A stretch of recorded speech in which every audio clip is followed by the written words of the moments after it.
खैर हमारे पास ऐसे लोग भी आते हैं अच्छा, जो पीछे से डस गए होते हैं, जो पहले वो एक्सपेक्ट कर रहे हैं। वो तो बहुत ही बिल्कुल दर्द में होते हैं वो लोग। बिल्कुल। तो वो आते साथ ही सबसे पहले यही अपना किस्सा सुनाते हैं कि हमने वीएस के साथ काम किया, ये कर दिया, उसने ये कर दिया। अब लोग इस चीज को नहीं समझते हैं कि एक वीए जो है वो एक लिमिटेड हद तक काम कर सकता है। लोग उसे वो चीजें एक्सपेक्ट करते हैं जो उसकी उसकी बस में ही नहीं, उसके पोटेंशियल में ही नहीं है। तो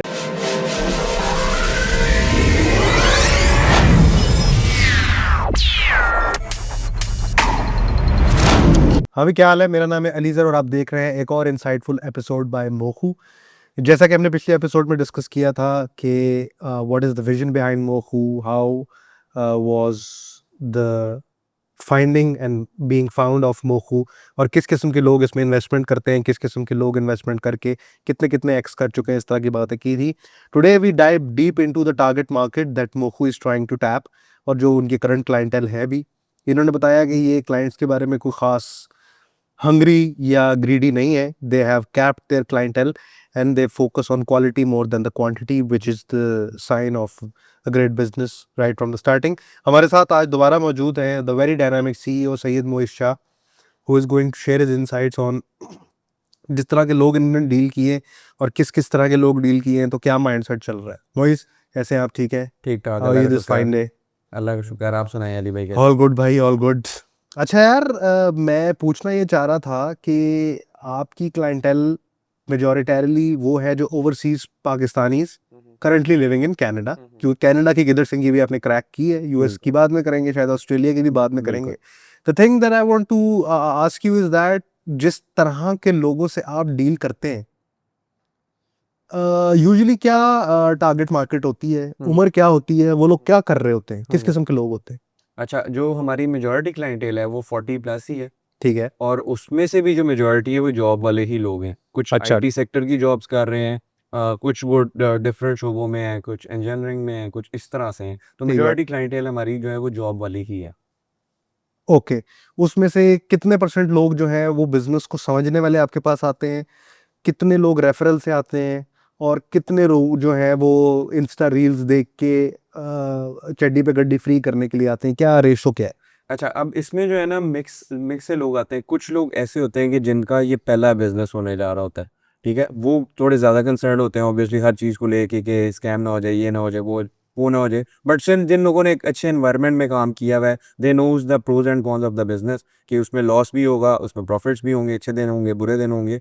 बट जो मेजोरिटी हमारे पास आती है, या शायद हम उन्हीं लोगों तक जाते हैं जो थोड़ा सा बिजनेस को अंडरस्टैंड करते हैं, ठीक है। और वो इस चीज़ को समझते हैं कि बिजनेस को की फाउंडेशन में टाइम लगते हैं, उसको बनने संवरने में टाइम लगता है, उसके जो रिटर्न होते हैं। बनने सवरने में हाँ, वाह, कहाँ से सीखा है आपने ये लफ्ज? कहाँ से सीखा? ये नुसरत फतेह अली खान साहब से है, ऐसा बनना संवरना। खैर, ठीक है। तो उसमें ये है कि उसमें भी ये होता है कि हम उन्हीं लोगों के साथ ही जाते हैं, या वही लोग हमारे साथ चलते हैं जो थोड़े रियलिस्टिक होते हैं, जो समझते हैं कि कोई भी बिजनेस ऐसा नहीं है कि ओवरनाइट जो उनको रिच कर दे। ठीक है। तो जो लोग समझते हैं कि यार ये रिटर्न्स जस्टिफाइबल है, समझ आते हैं और बेटर देन अदर बिजनेसेस हैं, वो लोग हमारे साथ आते हैं और वो लोग हमारे साथ इन्वेस्ट करते हैं। खैर हमारे पास ऐसे लोग भी आते हैं अच्छा। जो पीछे से डस गए होते हैं, जो पहले वो एक्सपेक्ट कर रहे होते हैं। वो तो बहुत ही बिल्कुल दर्द में होते हैं वो लोग। बिल्कुल। तो वो आते साथ ही सबसे पहले यही अपना किस्सा सुनाते हैं कि हमने वीएस के साथ काम किया, ये कर दिया, उसने ये कर दिया। अब लोग इस चीज को नहीं समझते हैं कि एक वीए जो है वो एक लिमिटेड हद तक काम कर सकता है।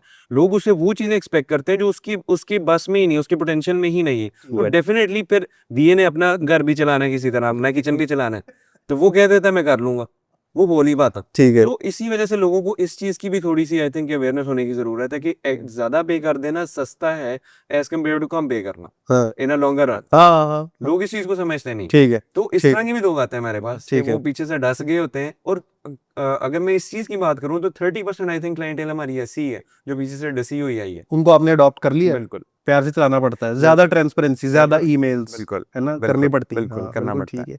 क्योंकि मैं जिस बिजनेस कंसल्टिंग के बिजनेस में हूँ, इसमें भी ये होता है कि जो पहले डसे हुए होते हैं उनका क्या है कि किसी मार्केटिंग एजेंसी वाले ने उनको डसा होता है कि तुम बस 30,000 रुपया दे दो तो ऐसी मैं तुम्हारी रीलें बनाऊंगा 3D ब्लेंडर पे। वो आते हैं कि यार ये 30,000 में काम हो सकता है। मैं कहा, यार 30,000 में इस काम की तुम्हें तस्वीर मिल सकती है एक बिल्कुल खिंची हुई से। ऐसे ही है। Anyways, let's talk about the overseas Pakistanis expatriates. क्या सीन है?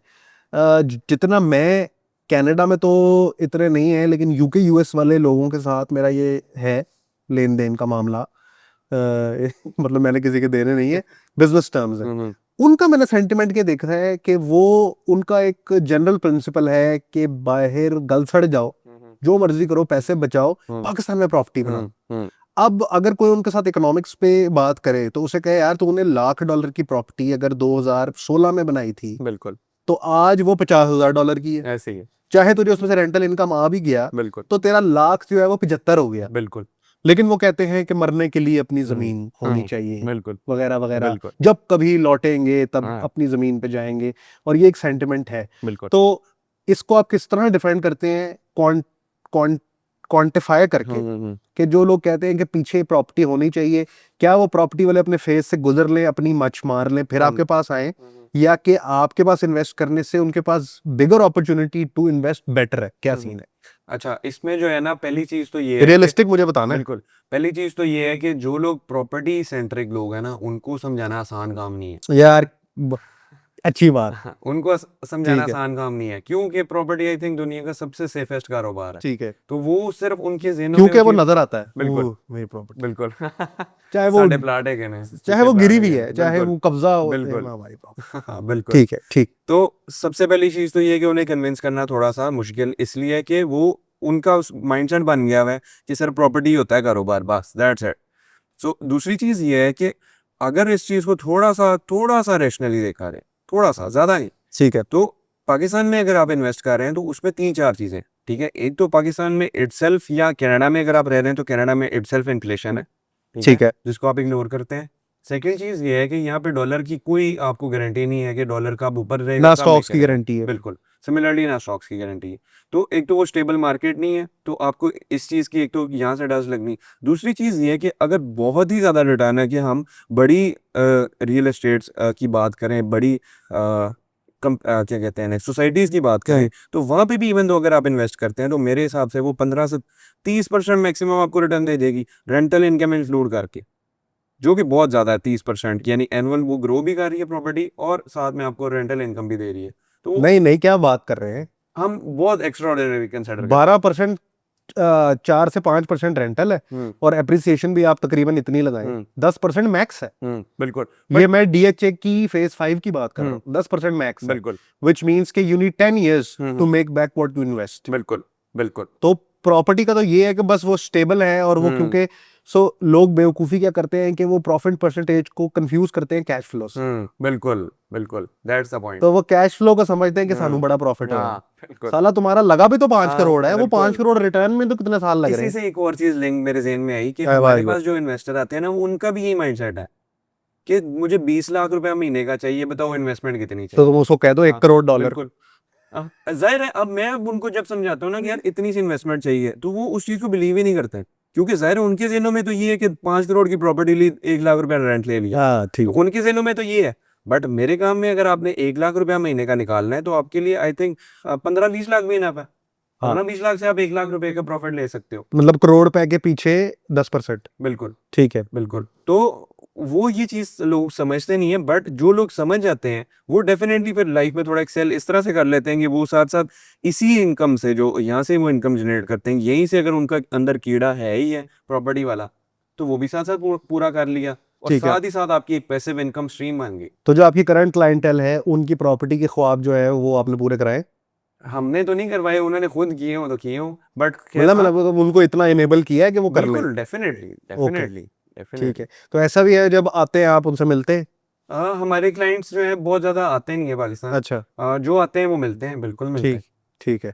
अच्छा, तो मेरा क्या पूछने का मकसद, जो मैं जिस पॉइंट पे मैं जाना चाह रहा हूँ, कि चलो प्रॉपर्टी वाले तो वो ना टफ नट टू क्रैक हैं। कह सकते हैं उनको, कि there are tough nut to crack, but overall generally speaking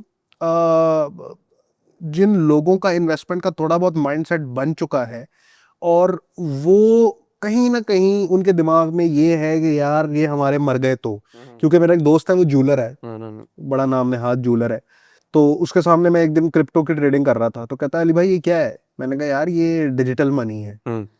तो कहता है ये क्या बात हुई, अगर उनके एक दिन सर्वर बंद हो गए तो इसका क्या बनेगा? मैंने कहा यार बात बिल्कुल ठीक है, तो अगर तुम्हारी दुकान में आग लग गई, तो कहता है ये गोल्ड है। ये पिघले का भी तो गोल्ड ही है, हैं, खान तो सेम नहीं है। मैंने कहा हम्म, अच्छा, तो इससे मुझे आइडिया ये हुआ कि every person is comfortable in what they believe बिल्कुल इज राइट एंड ट्रू। बिल्कुल there are believers of bitcoin, बिल्कुल there are believers of US dollar, there are hmm, believers of US bonds, there are believers of property, जो उसी को अटल समझते हैं। बिल्कुल तो वो तो टफ नट टू क्रैक है। एनीवेज, वो कहता है सर, उसने मुझे बड़े बेसिक सवाल पूछे कि यार अगर इनके सर्वर बंद हो गए, रग पुल हो गया, बिल्कुल ठीक बात है, होता है ऐसा, but risk to reward ratio की बात होती है। बिल्कुल सो इस बात का जवाब जो मेरे ख्याल से उन पाकिस्तानीज को ये मिलेगा कि रिस्क टू रिवॉर्ड रेशो की बात बिल्कुल है। बिल्कुल तुम सारी चीजें रिस्क हैं ना लो हम्म तो 1% रिवॉर्ड लेते हम्म, रहो, but if you want to play hmm, safely and very passively, you do a job और यू डू बिल्कुल something else, this is the platform बिल्कुल फॉर यू। ऐसे ही है। बिल्कुल तो बिल्कुल इसमें जो आपका एक्सपीरियंस है, जिस तरह के लोगों के साथ आप डील करते हैं, उसमें क्या है, वो ज्यादातर जॉब पेशा लोग हैं? बिल्कुल जॉब पेशा। ज्यादातर जॉब पेशा ही लोग हैं जो कि अब जिनकी थोड़ी फैमिली है और वो ज़ाहिर है फैमिली को थोड़ा मजीद सपोर्ट करने के लिए ठीक इस है। चीज़ में आते नहीं तो कनाडा में टैक्सेशन ज्यादा है क्या? हैं टैक्सेस ऑब्वियसली ज़्यादा है टैक्सेस ठीक है, ज़्यादा तो तो है ये वाली जो इनकम है इसके ऊपर भी टैक्स लगता है? बिल्कुल लगता बिल्कुल है। लगता है इसको खांचा नहीं मार सकते ना वो, खांचा तो मार ही नहीं सकते टैक्सेस पे। बिल्कुल ठीक ठीक। करने वाले तो खैर हर सब कुछ आपके कर पास लेते हैं आपके पास अच्छा, मैं पूछना ही चाह रहा था, जो आपके पास डसे हुए आते हैं, क्योंकि ये वीडियो भी बहुत सारे लोग देखेंगे, तो उसमें से भी काफी ऐसे लोग होंगे जिनको 5-10 हज़ार 15 हज़ार का एक धचका थोड़ा सा लगा लगा था है, बिल्कुल किसी ना किसी ने मारा है, बिल्कुल और उनको ये पता है कि डिजिटल वर्ल्ड में पाकिस्तानी बड़े स्कैमर हैं। उनको, उनके लिए आपका क्या मैसेज है कि इस चीज को वो किस तरह कैटर करें? देखें सिंपल सी चीज़ है कि अगर आप किसी के साथ काम कर रहे हैं तो पहली चीज़ तो ये है कि आप आइडेंटिफाई करेंगे वो बंदा स्किलफुल है या नहीं उस पर रिसर्च करें या जितना भी करें ठीक है। पहली चीज़ तो ये आप आइडेंटिफाई करेंगे ठीक और है। दूसरी चीज़ ये है कि जो भी चीज़ वो कर रहा है क्या वो ट्रेसेबल वेरीफाइबल है या नहीं बिल्कुल ठीक है। अगर वो ट्रेसेबल और वेरीफाइबल है तो you are good to go और थर्डली एक लास्ट चीज़ ये कि हर चीज़ की एक्सेस आपने अपने पास रखनी है आपने कोई भी चीज़ आगे हैंड ओवर करनी ही नहीं है चाहे आपको अगला कहता रहे कि इसके बगैर काम नहीं होना आप कहीं ना करूँगा आपने अपनी कोई भी ऐसी चीज़ हैंड ओवर करनी ही नहीं हर चीज़ का कंट्रोल जब आपके हाथ में रहेगा तो they are least chances of कि आपके साथ कोई स्कैम हो सके वैसे मुझे अपनी एग्जांपल याद आ गई। मेरे क्लाइंट थे जिम्बाब्वे से, हम्म तो वो अंग्रेजी भी कोई इतनी नहीं समझते, तो वो आया, मैंने कहा तुम स्क्रीन शेयर करो, मैं तुम्हें बताता हूँ क्या क्या स्टेप्स है। एड्स मैनेजर की एक्सेस मुझे चाहिए थी, तो वहां तक पहुंचे। मैंने कहा अब तुमने पासवर्ड एंटर करना है, अब स्क्रीन शेयरिंग स्टॉप करो। हम्म तो उसने स्क्रीन मिनिमाइज की, उसकी आंखों में आंसू कि आपने मुझे जो है ना इतनी, मतलब मेरा ख्याल किया कि आपने मुझे कहा है कि, तो मैंने कहा भाई मैं अच्छा आदमी हूँ, लेकिन सब लोग अच्छे आदमी नहीं है, बिल्कुल बिल्कुल तो आपने अपनी सेफ्टी खुद देखनी है। बिल्कुल खरीदने वाला ये चेक करता है हमेशा कि जो वो माल ले रहा है वो खरा है कि नहीं, बेचने वाला तो बेच के चले जाना है। बिल्कुल तो ऐसे उनके लिए ये है कि आप रिसर्च करें, बिल्कुल उन लोगों के लिए बिल्कुल आप रिसर्च करें, आप चेक करें कि कितनी ट्रांसपेरेंसी है, एंड स्टार्ट स्लो, बिल्कुल लो से स्टार्ट कर लो। बिल्कुल तुम्हें समझ आए, आपके भी मेरे ख्याल क्लाइंटेल कुछ इस तरह ही आई है कि वो पहले 20-25-30 बिल्कुल हज़ार से आए हैं और ऐसे फिर ग्रेजुअली बढ़े हैं। ऐसे ही है बिल्कुल ऐसे ही ठीक है है। बिल्कुल ऐसे ही ठीक है, ऑल राइट। और लेट सपोज कि एक बंदा है वो मरा जा रहा है कि यार मैं कनाडा में नहीं हूँ, मैं यूएस में हूँ, उसके लिए कोई सोल्यूशन है आपके पास? अभी करंटली तो नहीं है असल में ना कनाडा के लॉ में थोड़ी सी प्रॉब्लम ये है कि कनाडा कहता है कि आप बिजनेस तब कर सकते हो कनाडा में जब आपके पास एक रेजिडेंट डायरेक्टर हो तो जो अच्छा। लोग डायरेक्टर अगर तो अरेंज कर सकते हैं कनाडा में तो वो तो कर सकते हैं they are good to go even वो पाकिस्तानी भी हो जाएगा अच्छा, लेकिन वो डायरेक्टर अरेंज करना उसके साथ लीगल वो सारी चीज़ें लेके चलना वो थोड़ा सा डिफिकल्ट तो आप पार्ट है टॉप टू बॉटम उनके मसले हल नहीं करा सकते वैसे, नहीं कि हम आपको डायरेक्टर नहीं देंगे, हमें $1,000 पर मंथ दो? नहीं नहीं हम हाँ, वो पंगा लेते ही नहीं जो आप हाँ डिलीवर ना कर सको। बिल्कुल यार ये भी बिल्कुल अच्छी बात होती है, वो पंगा लो ही ना कि आप जो डिलीवर ना कर बिल्कुल सको। ठीक है। दैट्स द पॉइंट अच्छा, ओवर कमिटमेंट और अंडर कमिटमेंट, क्योंकि आपके बिजनेस का एक एसेंशियल पार्ट है, इसको आप कैसे मैनेज करते हैं अच्छा कि कुछ ओवर कमिट ना हो जाए? कमिट कर दिया तो उसके पीछे वर्किंग करनी है, किस तरह होता है ये मैनेज? अच्छा ओवर कमिटमेंट ऐसा नहीं है कि हम भी शुरू से इस तरह से थे कि भाई प्रोफेशनली सब कर रहे हैं हम भी ओवर कमिट करते रहे हैं ओवर द टाइम चीज़ें समझ आई कि आपने कैसे चीज़ों को प्लान आउट करना है कैसे तो रियलिस्टिक फिर रहना शुरू है में कुछ खराब भी हुए लोग? बिल्कुल बिल्कुल लर्निंग कर्व। बिल्कुल गुड लर्निंग गुड कर गुड। बट ये बड़ा उसमें अच्छा है कि आप ओपनली बता रहे हैं। बिल्कुल ठीक है। तो उसमें ये है कि हमने फिर ये चीज़ें थोड़ी रियलाइज़ की कि यार जो चीज़ हमें लग रही है ना आपने उसे 20% या 30% कम बताना अच्छा। ठीक है। कि लेट्स से कि 100 इज़ द थिंग कि हम आपको देंगे हम उसको 100 नहीं कहेंगे हम कहेंगे हमको 70 या 80 देंगे ठीक है। तो उससे क्या होता था कि हमारे पास रूम रह जाता था कि for cover our weaknesses and other things, तो होता वो यही था कि 70-80% ये होता था, हाँ बट वो ये हो जाता था कि जो हम कमिट कर रहे हैं somehow हम उसको पूरा कर रहे हैं। ठीक है। फिर आहिस्ता आहिस्ता हम अभी भी मजीद इसकी कोशिश में कि हम इसको और थोड़ा करें, अंडर कमिट ओवर डिलीवर, तो अभी भी हम इसकी कोशिश में कि हम इस चीज पे हैं। बहुत अच्छे। अंडर कमिट ओवर डिलीवर, बिल्कुल ठीक है, मोर देन द एक्सपेक्टेशन। बिल्कुल। ठीक है। तो इसका जब कोई तरक्की ज्यादा करता है, लेट्स सपोज कि किसी का अकाउंट ज्यादा ग्रो होता है, is it two way beneficial street और is it a one way? आप उनके साथ फिक्स रिटेनर पे होते हैं कि वेरिएबल पे होते हैं? हम फिक्स रिटेनर पे ही होते हैं, परसेंटेज, यानी वेरिएबल तो ही करें, वेरिएबल हो गया, वेरिएबल हो गया, वेरिएबल। ठीक है, मतलब तुम ज्यादा कमाओ हम ज्यादा कमाएंगे। बिल्कुल। इसके अलावा तो खैर ज्यादा जो है हमारा जो क्लाइंटेल है वो थोड़ी बिजी होते हैं अपने कामों में का, जो मैं जैसा पहले उनको बोल रहा भाई था यानी मेरे महीने पास। बाद उनको हाँ टम करके पैसे आ जाते हैं। बिल्कुल बिल्कुल। ठीक है यार, तो ये अच्छा वो अच्छा इसलिए इतना कोई किस्सा भी नहीं अच्छा हुआ। मॉडल है। बिल्कुल। ठीक है। और कनाडा में काम भी तुम्हारे हो जाते होंगे यार, ये कनाडा से फलानी चीज हाँ ले रहे हाँ, वो तो हैं। जाहिर है हो जाता है। ठीक, चल ठीक है, इसको फिर हम कंक्लूड करते हैं। बिल्कुल। तो ये थे जी the very dynamic CEO Syed Moiz Shah of the company Mokhu, जिनका विजन है to develop passive income sources for all around the world people, but currently they are doing Canada because Canada का अपेरेंटली इन्होंने कुछ सीक्रेट क्रैक कर लिया है। तो मैं इनसे पूछ रहा था कि क्लाइंटेल ओवरऑल किस तरह की है, अनरियलिस्टिक एक्सपेक्टेशंस हैं कि नहीं है, और अगर हैं तो उसे किस तरह डील करते हैं।